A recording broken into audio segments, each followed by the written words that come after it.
ये आपके सामने है ऑल न्यू फोक्सवैगन गोल्फ जो कि GTI अवतार में। भाई इंडिया में आपने GTI नाम सुना है। अब दोस्तों फिलहाल इंडिया में जहां प्रीमियम हैचबैक कैटेगरी में आपके पास मारुति बलिनो, टाटा एल्ट्रॉस और हुंडई i20 जैसे ऑप्शन है, और आप भी चाहते हैं कि कहीं ना कहीं फोक्सवैगन अपनी पोलो को दोबारा यहां पर रिवाइव करे, और जो एक डिज़ाइन फिलोसफी पोलो के साथ खास थी, उसका ड्राइविंग डायनेमिक्स था, उसके लिए पसंद की जाती थी, वहां पर फोक्सवैगन को दोबारा आना चाहिए। तो कहीं ना कहीं आज बात करते हैं आपकी फोक्सवैगन पोलो में क्या कुछ रहेगा उसका फ्यूचर। बाकी ये जो आप गाड़ी देख रहे हैं ना, ये कहीं ना कहीं पोलो की तरह दिख तो रही है, लेकिन भाई ये पोलो का प्रो मैक्स है। और कहीं ना कहीं आपको समझाते हैं कि जो एक हॉट हैच यहाँ पर फोक्सवैगन ग्लोबली बेचता है क्या है उसमें खास। उसके अलावा जो टाइगुन जैसी गाड़ियाँ हैं जहाँ पर आपको क्रेटा सेल्टॉस का कंपटीशन दे रही है, फोक्सवैगन अच्छा काम करती है। और साथ ही जो प्लेटफॉर्म यहाँ पर फोक्सवैगन ने उठाया MQB A0iN बहुत बढ़िया काम कर रहा है। कहीं ना कहीं ये जो MQB प्लेटफॉर्म है ना, ये फोक्सवैगन की एक तरीके से फ्यूचर को लिख रहा है। इंडिया में जो इनकी एक नई स्ट्रैटेजी 2.0 है, मानना पड़ेगा फोक्सवैगन ने सेफ्टी को पीछे नहीं छोड़ा और कहीं ना कहीं प्रैक्टिकलिटी और प्राइस दोनों को एक साथ मैनेज करा। अब समझते हैं गाड़ी क्या दे रही है, और ये आपके सामने है ऑल न्यू फोक्सवैगन गोल्फ जो कि GTI अवतार में। भाई इंडिया में आपने GTI नाम सुना है, कहीं ना कहीं पोलो के ऊपर हमें GTI मिलती थी और GTI के ऊपर गोल्फ, और गोल्फ के ऊपर आपको GTI अवतार है।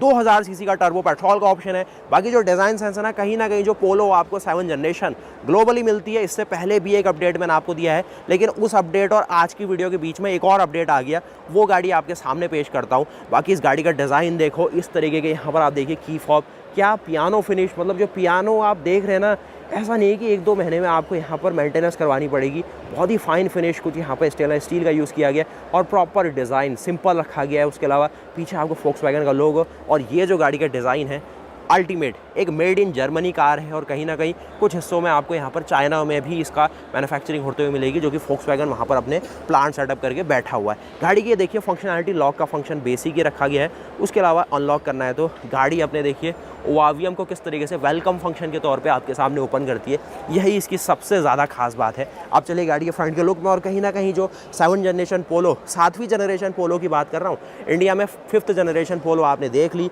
कहीं ना कहीं 6ठी जनरेशन से यहाँ पर पोलो हमसे थोड़ी नाराज़ है।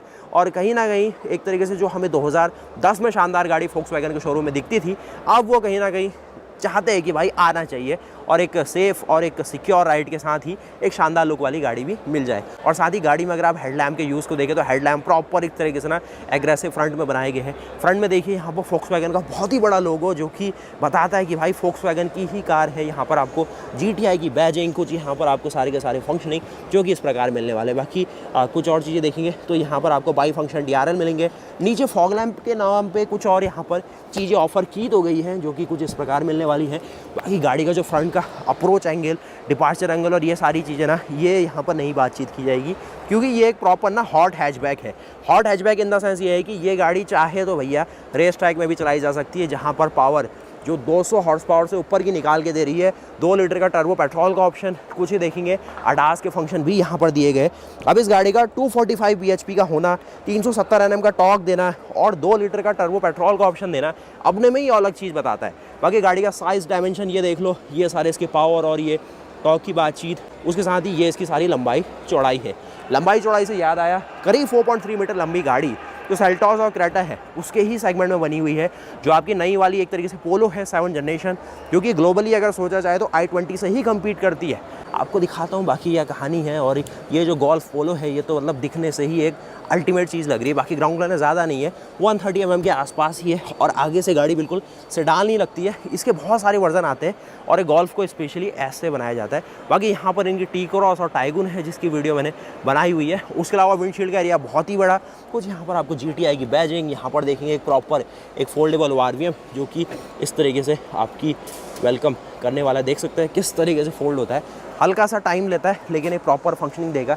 यहाँ पर आपको फ्यूल टैंक का ऑप्शन दिया गया, डीजल का कोई ऑप्शन नहीं आता है गाड़ी में, तो कोई कटआउट भी नहीं रखा गया इन केस अगर किसी मार्केट में दिया जाए। सिंपल पेट्रोल का ऑप्शन, और ये आ गया आप गाड़ी के रियर के लुक में 2 लीटर का टर्बो पेट्रोल का ऑप्शन है, करीब 245 हॉर्स पावर। तो पीछे आपको डुअल मफलर डिज़ाइन मिलेगा, जो कि रियर में देखेंगे तो ऐसे स्पोर्टी लुक के साथ आता है। उसके साथ ही कुछ और फंक्शन इसके इंटीरियर से शुरू करते हैं। बाकी इंडिया में जब ये गाड़ी आती थी करीब 9 लाख रुपए में स्टार्टिंग थी आपकी पोलो सीरीज़ की, और ये जो GTI सीरीज़ थी उसमें आपको लगभग 30-35 लाख रुपए के बजट में गाड़ी मिलती थी। कहीं ना कहीं इंडिया में उसको इंपोर्ट ही किया जाता था। लेकिन ये जो गोल्फ GTI है, ये ग्लोबली कहीं ना कहीं भैया 45 लाख रुपए की रेंज में है। तो एक अपने सेगमेंट की प्रीमियम चीज़ है और जो एक प्रीमियम बायर है ना उसको टारगेट करके बनाई गई है। देखिए कैसे लग रहे हैं इंटीरियर्स। अभी बिल्कुल लो लाइट हो गई है तो जो एम्बिएंट है वहाँ पर अपना जो लाइटिंग इफेक्ट है वो आपके सामने प्रॉपर रख पा रही होगी। एक स्पोर्टी सीट्स यहाँ पर मिल जाती है, सनरूफ नाम की चीज़ नहीं है गाड़ी में। जो सारा बकेट सीट है, जो प्रॉपर ना चीज़ होनी चाहिए एक स्पोर्ट्स कार के अंदर, वो आपको बजट में यहाँ पर फोक्सवैगन ऑफर कर रही है। उसके अलावा यहाँ पर देखें तो सारा सॉफ्ट टच है, ये हार्ड है, ये भी हार्ड है, ये सॉफ्ट है, यहाँ पर भी सॉफ्ट है और इस तरीके का बहुत ही बड़ा सा दरवाज़ा आपके सामने खुलता है जो कि इस प्रकार लगेगा। बाकी यहाँ पर देखेंगे तो मेटल पैडल मिलेंगे जिसके साथ थोड़ी रबर कवरिंग है, कुछ यहाँ पर फिनिश है और डेड पैडल का ऑप्शन दिया गया। साथ ही ये कुछ कर्व डिस्प्ले मिलेगी जो कि कुछ इस प्रकार मिलती है। साथ ही साथ इस प्रकार का पूरा एम्बियंस है गाड़ी का। पावर सीटिंग मिलेगी, प्रॉपर मेमोरी फंक्शन के साथ देख रहा हूँ। उसके अलावा ज़्यादा इन्फॉर्मेशन यहाँ मेंशन नहीं की गई है। और जो गाड़ियाँ है ना फोक्सवैगन की कोई भी उठाइए, सब में आपको लेज़र वेल्डिंग का ऑप्शन मिलता है। तो ऑप्शन क्या मिलता है, करते ही है तो वो सारी चीज़ें आप यहाँ पर नोटिस करेंगे, सीमलेस वेल्डिंग रहती है। उसके अलावा ये सब चीज़ें देखिए, कोई भी ना ऐसा नहीं लगेगा जैसे मारुति टाटा इंडिया में करती है एक सीम बन जाती वेल्डिंग की, नहीं, बिल्कुल सीमलेस। ग्राइंड भी नहीं किया गया, इसी तरीके से मोल्ड किया गया और उसको वेल्ड कर दिया गया। जल्दी से बैठ के देखते हैं अंदर और क्या कुछ फंक्शन फीचर है। उसके अलावा यहाँ पर ये कुछ इसका पूरा लेआउट आता है, बहुत ही ज़्यादा sporty look. Engine start stop button के लिए यहाँ पर आपको ऑप्शन दिया गया है। आगे उसके साथ ही यहाँ पर बात करते हैं इसके कॉकपिट की, तो इस तरीके से लगेगा फोक्सवैगन के नए ज़माने का नया सा लोगो। उसके साथ ही एडैस के फंक्शन सारे यहाँ पर भी रखे गए हैं, इस साइड भी रखे गए एडैस के फंक्शन। यहाँ पर बेसिक फंक्शन है जो स्टीयरिंग, ये स्टीयरिंग हीटिंग का ऑप्शन है जो कि थोड़ा ठंडे क्लाइमेट में स्टीयरिंग जिसका ज़्यादा ठंडा महसूस हो रहा है वो यहाँ पर हीट कर सकता है। स्टीयरिंग की थिकनेस काफ़ी अच्छी है। उसके साथ ही यहाँ पर आप देखेंगे प्रॉपर जो डायनेमिक क्रूज कंट्रोल है वो रखा गया है। GTI की बैजिंग के साथ आपको कुछ पियानो फिनिश के साथ प्लास्टिक है, यहाँ पर कुछ रेड हाइलाइट्स है। डी कट स्टीयरिंग, एक करीब 8 इंच के आसपास की स्क्रीन जो कि कुछ इस प्रकार लगने वाली है आपको। और बेसिक फंक्शन के साथ साथ एक अलग ही लेवल की एक स्पोर्टी थीम के साथ इसको रखा गया। किस तरीके से डैशबोर्ड को मोल्ड किया गया। टोटल यहाँ पे 6 एयरबैग मिलने वाले हैं, साइड में भी एयरबैग्स है और साथ ही साथ यहाँ पर आपको प्रॉपर एम्बिएंट लाइटिंग। अभी वीडियो की शुरुआत में हमने बात करी कि पोलो जैसी एक गाड़ी जो फोक्सवैगन इंडिया में हैचबैक सेगमेंट में देता था, कहीं ना कहीं इंडिया में हमेशा याद की जाती है। और आज भी सेकंड हैंड मार्केट में आप चले जाइए, पोलो की वैल्यू काफ़ी अच्छी है। अभी बात अलग है कि जो डीजल है उसकी मेंटेनेंस थोड़ी ज़्यादा थी और कहीं ना कहीं लोग उस प्रॉपर मेंटेनेंस को फॉलो नहीं करते, फिर कहते हैं कि गाड़ी रिलायबल नहीं है, जो कि सही बात नहीं है। गोल्फ की बैजिंग आप यहाँ पर देखिए, एबल लाइटिंग से उसको थोड़ा वैलिडेट किया गया है। उसके अलावा ये आप पूरा क्लस्टर देखेंगे, 7 स्पीड DSG का ऑप्शन है जो कि डुअल क्लच ट्रांसमिशन की तरफ से रहता है, बहुत ही अल्टीमेट। सारे शिफ्टिंग के ऑप्शन आपको यहाँ पर भी दिखाएगा और यहाँ पर सारे आपको लाइट्स के कंट्रोल, इस साइड आपको सारे वाइपर के कंट्रोल, कुछ फंक्शन यहाँ पर दिए गए जो सारे ऑप्शन देखेंगे। और AC के वेंट आप देखेंगे कुछ कार्बन फाइबर फिनिश से इसको और ज़्यादा खास बनाया गया है। असिस्ट का ऑप्शन ये है, उसके अलावा कुछ ऑप्शन यहाँ है, electric parking brake, auto hold और ऑप्शंस कुछ यहाँ पर। बाकी भैया AC बहुत ही बढ़िया ब्लास्ट में यहाँ पर हमने ऑन कर दिया। और साथ ही साथ कुछ यहाँ पर आप सारा क्लाइमेट कंट्रोल यहाँ से कंट्रोल कर पाएंगे, बंद करना है, क्या करना है, इसको ऑफ करना है, क्या सारे फंक्शन है ना, बहुत ही इजी रखा गया है। मतलब मानना पड़ेगा, मतलब प्रीमियम बायर्स को टारगेट तो किया ही गया है और यूटिलिटी के फंक्शन भर भर के दिए गए। कुछ यहाँ पर वायरलेस कंट्रोल और ये ओपन करने के लिए वायरलेस चार्जिंग का ऑप्शन यहाँ रखा गया है। साथ ही साथ कुछ यहाँ पर ऑप्शन रखे गए स्पेस के, ये आप देखेंगे पीछे में भी AC वेंट का ऑप्शन है। मतलब गाड़ी को ना मानना पड़ेगा कि क्या स्पेस और डिज़ाइन के साथ गाड़ी आ रही है। मैं खुद भी अपने साथ होंडा सिविक रखता हूँ। अब जैसे ही हमने दरवाज़ा बंद करा, मेमोरी फंक्शन है गाड़ी के अंदर, तो सीट आगे की और ऑटोमेटिकली होगी जो कि कॉमन सा फीचर है। उसके अलावा गाड़ी अंदर स्पेस ठीक दे रही है, कहीं ना कहीं ग्राउंड क्लियरेंस इंडिया के हिसाब से प्रैक्टिकल नहीं है और तभी ये गाड़ी को आज तक इंडिया में लाया भी नहीं गया। ऑप्शंस आपके पास GTI के तौर पे है, तो GTI आपने देखी है, लेकिन गोल्फ जैसी चीज़ थोड़ा सा हमने अभी भी मिस आउट करी। दरवाज़ा खोलते ही ये जो एक तरीके से सीट है पीछे की ओर बढ़ती है। आपको जल्दी से दिखा लाते हैं इसका इंजन बे, क्योंकि 2000 सीसी का टर्बो पेट्रोल का ऑप्शन दे रही है फोक्सवैगन, तो मजाक बात तो नहीं है। करीब यहाँ पर 240 हॉर्स पावर, 340 Nm के आजू बाजू का टॉर्क। अब देखिए इंजन की हम बात करें तो 2 लीटर का यहाँ पर आपको TFSI सीरीज़ का इंजन मिलेगा, जो कि एक तरह से ऑडी भी यूज़ करती है, फोक्सवैगन भी करती है। आपको कहीं ना कहीं Q5 तक में ये इंजन मिलता है और 245 हॉर्स पावर बनाते हुए और करीब 370 Nm का टॉर्क बनाते हुए ये 7 स्पीड DSG के साथ अलग ही परफॉर्मेंस देता है। ये आप देखेंगे इनका 2000 सीसी का टर्बो पेट्रोल का ऑप्शन, बड़ी सी बैटरी जो कि वार्ता सीरीज़ की, थोड़ी सी मेंटेनेंस में ज़्यादा आपको कॉस्टली पड़ती है। एयर फिल्टर की बात यहाँ पर है, यहाँ पर आप देखेंगे सारा फ्यूज़ बॉक्स, उसके साथ क्लैडिंग और ये सब चीज़ें प्रॉपर रखी गई है। बॉनेट का वेट काफ़ी अच्छा है, डबल लैच यहाँ पर रखे गए, कुछ साउंड इंसुलेशन यहाँ पर है। और भैया गाड़ी का ना लुक और डिज़ाइन बहुत ही परफेक्ट बनाया गया है। तो ये है गाड़ी दिखने में बाहर से, एक जल्दी से लुक ले लो इसकी सेकंड रो सीट्स का। और उसके साथ ही सेकंड रो सीट आप देखिए तो कितना स्पेस मिलेगा ये आप देख लीजिए। डोर का वेट काफ़ी अच्छा है, खुलता कुछ इतना है। इस प्रकार जो बॉडी में कट्स एंड क्रीजेज है वो आप नोटिस करेंगे, जो सारे यहाँ पर टेल लैंप्स के साथ भी मिलते हुए जाते हैं। कुछ यहाँ पर देखेंगे सारी की सारी ईमेल लाइटिंग आपके साथ रखी गई है। सारे के सारा जो AC वेंट है वो सारे ऑप्शंस बीच में आपको देखने को मिलेंगे। ईमेल लाइटिंग भी है शायद वहाँ पर, तो यहाँ पर कुछ इंडिकेशन टेम्परेचर का यहाँ पर रखा गया है। उसके अलावा यहाँ पर देखेंगे कुछ रेड आपको हाइलाइट्स मिलेंगी सीटिंग में। बाकी पीछे 3 लोगों के बैठने की प्रॉपर स्पेस तो है एड्रेस को देख के, लेकिन बीच में टनल का भी इस्तेमाल किया गया है। जल्दी से बैठ के देख लेते हैं। तो इस प्रकार आपको यहाँ पर इसका जो पूरा फ्रंट का डैशबोर्ड है दिखाई देगा। बहुत ही सही, मतलब वेल लिट हो रहा है। अंधेरे में वीडियो बनाने का फ़ायदा ये भी है, थोड़ा ईमेल लाइटिंग पता चल जाती है। उसके अलावा आप यहाँ पर देखेंगे पीछे भी है, यहाँ पर भी है पॉकेट्स में। और स्पेस की बात करें तो मैं जिस तरीके से 6 फीट का बंदा हूँ, थोड़ा जो काउंटर बनाया गया सीट में उससे यहाँ पर लेग रूम और बेहतर हो रहा है। उसके अलावा ये थोड़ा पैडिंग है और यहाँ पर आपको फिक्स टाइप हेडरेस्ट मिलेंगे।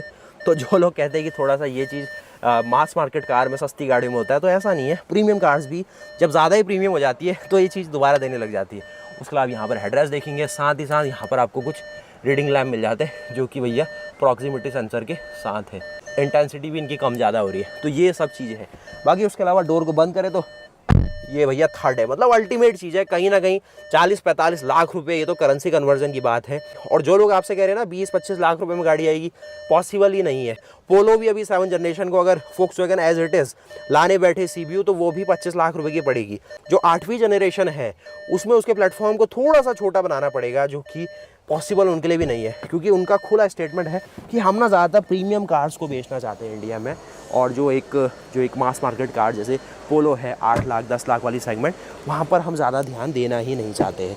उस तरीके से आप देखें तो अपनी GTI के एक बार बूट को भी देख लो तो ये इसका नॉर्मल सा बूट मिलेगा, जिसमें एक हैचबैक का कैरेक्टर डालने के लिए एक हैच की तरह ओपन होता है। तो इसका नाम भी पड़ गया यहाँ से हैचबैक, नाम ही हैच है। उसके अलावा सब कुछ यहाँ पर आपको प्रीमियम मिलता है। बाकी फिर इसी के साथ कंप्लीट होता है आपकी ऑल न्यू गोल्फ GTI का पूरा एक फर्स्ट ओवरव्यू कहेंगे भाई, जहाँ पर बात तो हम पोलो की कर रहे हैं, लेकिन हमारे लिए ये गाड़ी भी को भी जानना भी मेन है, क्योंकि इंटरनेशनली क्या हो रहा है वो आपको अगर पता नहीं होगा कि क्या है इन ब्रांड्स की फ़िलॉसफी, तो फिर आप थोड़ा सा डिसीजन मेकिंग में मिस आउट कर जाएंगे। उसके अलावा ये सारी चीज़ें देखो, नीचे भी देखेंगे तो यहाँ पर आपको स्पेयर व्हील मिलेगा, जिसको हम डोनट व्हील कहते हैं। कहीं ना कहीं प्रीमियम ब्रांड से देती है, जिसका थोड़ा सा ना चौड़ाई कम रखी जाती है ताकि बॉनेट में स्पेस अच्छा मिले। यहाँ पर भी कुछ इस प्रकार एक स्मार्ट सिस्टम है जिससे इसको अटकाया जाता है। उसके अलावा यहाँ पर आपको लगेज लैंप और पीछे छोटा सा एक लैच, जिससे पीछे का जो बूट स्पेस है वो आप बिना बाहर निकले भी एक्सेस कर पाए। एक पार्शल सेल्फ का ऑप्शन है। बाकी इसी के साथ कंप्लीट करते हैं। और बहुत ही शानदार एक प्रीमियम प्रोडक्ट है आपकी गोल्फ GTI, और बहुत ही अच्छी लाइनअप यहाँ पर फोक्सवैगन ऑफर करता है, जहाँ पर भी एक प्रीमियम सेगमेंट की बात करें। और दरवाज़ों का वज़न और इन सब चीज़ों में ना गाड़ी बिल्कुल खुश करने वाली है। और यहाँ पर कंप्लीट होता है भाई की फॉब के साथ ही बात करी, और की फॉब के साथ ही एंड करेंगे और लॉक ही करके जाएंगे। अब शो है तो यहाँ पर ये चीज़ आपके लिए कंप्लीट होती है। यही DRL बंद हुआ, ये वाला DRL अभी भी इंतज़ार कर रहा है बंद करने का। तो क्या ये इसका फ़ीचर है ज़रूर बताइएगा कमेंट्स में। और गाड़ी बहुत शानदार है। गोल्फ जो नाम है मतलब अपने में स्पेशल है, इसके बारे में एक बार रिसर्च करिएगा। बाकी जो GTI है उसको और ज़्यादा स्पोर्टी बनाती है। इंडिया में जो पोलो GTI थी वो थोड़ी सी नीचे सेगमेंट की गाड़ी है, और जो पोलो है जहाँ पर बलिनो और i20 के पास एक कॉम्पिटिशन था और आपके पास एक ऑप्शन था उस गाड़ी को लेने का। अभी फ़िलहाल बातचीत ये है कि फोक्सवैगन इंडिया के पास कोई ऐसा प्लेटफॉर्म रेडी नहीं है जहाँ पर उस प्लेटफॉर्म के ऊपर बेस करके वो पोलो को उतार दे। अब प्लेटफॉर्म तो है उनके पास, जो टाइगून की बात करी, कुशाक, वर्टुस या फिर स्लाविया, लेकिन उस प्लेटफॉर्म के साथ खास बात यह है कि वो प्लेटफॉर्म को थोड़ा सा प्रीमियम गाड़ियों के हिसाब से बनाया गया है। कहीं ना कहीं जो इन्वेस्टमेंट वहाँ पर फोक्सवैगन इंडिया ने करी है वो प्रीमियम गाड़ियों को देख के करी है। जिस तरीके से फोक्सवैगन अपनी टाइगून और कुशाक को हल्का सा प्रीमियम यानी कि 12-14 लाख रुपए की रेंज में बेचता है, और कहीं ना कहीं चाहता है कि ज़्यादा टॉप एंड मॉडल यहाँ पर सेल हो, जिससे अच्छा रिटर्न उनको मिले। अब अगर वो पोलो सेगमेंट में आना चाहे उसी प्लेटफॉर्म के साथ, तो वो गाड़ी उनकी ज़्यादातर 8 लाख 10 लाख रुपए की रेंज में निकलेगी, जहाँ पर जो रिटर्न वो उस प्लेटफॉर्म पे चाहेंगे वो उन्हें उतना मिलेगा नहीं। और यही कुछ मुझे रीज़न लग रहा है कि वो जो प्लेटफॉर्म है नहीं चाहते कि एक मास मार्केट गाड़ी में भी आए। अब इसका सिंपल सा रीज़न है कि यहाँ पर जो नई जनरेशन की पोलो है वहाँ पर फोक्सवैगन ग्लोबल को स्टार्टिंग से ही पोलो को कहीं ना कहीं थोड़ा सा कॉम्पैक्ट बनाना पड़ेगा। लेकिन बातचीत ये भी है कि ग्लोबली ज़्यादातर गाड़ी आप देखिए साल दर साल बड़ी होती जा रही है। जहाँ पर आपने स्टार्टिंग में देखा कहीं ना कहीं होंडा सिटी बहुत छोटी थी, अब की होंडा सिटी देखिए कितनी बड़ी हो गई। वरना को देखिए स्टार्टिंग वाली और अभी वाली वरना कितनी बड़ी होगी। होंडा सिविक देखिए छोटी सी थी, बहुत छोटी सी स्टार्टिंग वाली, अभी देखिए 11 जनरेशन होंडा सिविक कितनी बड़ी होगी। तो वो ना बहुत ही ज़्यादा कॉन्ट्राडिक्टरी है। अब यहाँ पर जो इंडियन गवर्नमेंट है उसका भी थोड़ा सा मैं कहूँगा रोल है कि कहीं ना कहीं उनको भी अपने जो नॉर्म्स हैं उन पर फेरबदल करना चाहिए।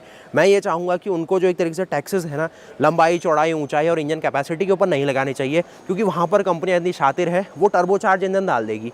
अब आपने नॉर्म लगाया है कि एक तरीके से 1500 सीसी कैटेगरी से ऊपर जो इंजन होगा वहाँ पर हम लगाने वाले हैं उसमें उतना टैक्स, कुछ एक्स वैल्यू टैक्स की लगा देंगे। कंपनी इतनी चालाक है कि वही पावर निकालने के लिए वो 1000 सीसी के इंजन में टर्बो लगा देगी।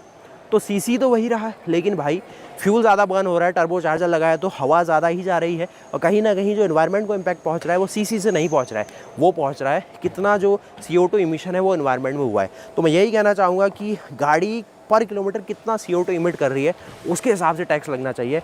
और कहीं ना कहीं अब आप कहेंगे जो थोड़ी बड़ी गाड़ी लेते हैं उनको ज़्यादा टैक्स देने दो, हमें क्या दिक्कत है, लेकिन ऐसा नहीं होना चाहिए, उससे दिक्कत हर किसी को है।